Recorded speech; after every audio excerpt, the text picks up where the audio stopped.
Sahabiden biri geliyor, bir genç. Ya Resulallah diyor, ben şöyle hoşlanıyorum.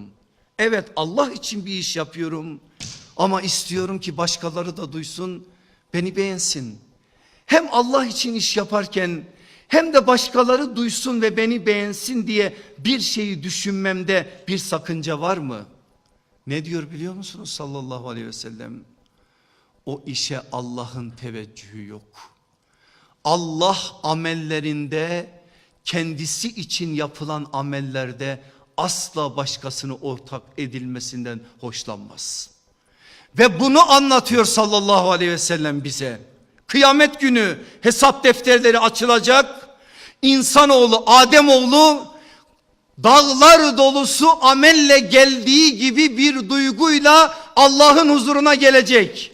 Ama açıldıkça Rabbimiz diyecek ki benim için değil, çiz üstünü. Benim için değil, çiz üstünü. Çize çize bir şey bırakmayacak. Ve orada bir şeyler kazanacağını zanneden kul eli boş olarak kalacak. Eyvah deyip pişman olacak.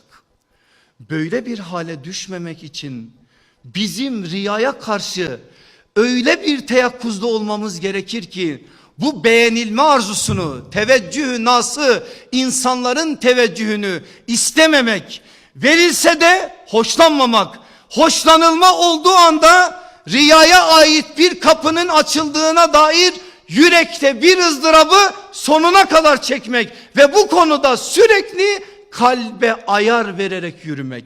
Eğer Allah Resulü'nün sevdiği bir genç olmamızı istiyorsak, böyle bir sevgiyi kazanmak istiyorsak, İhlas esasımız olacak. İhlası zedeleyecek ne varsa da hepsini hayatımızın dışına itme adına bir gayret hayatımızın en temel esası olacak.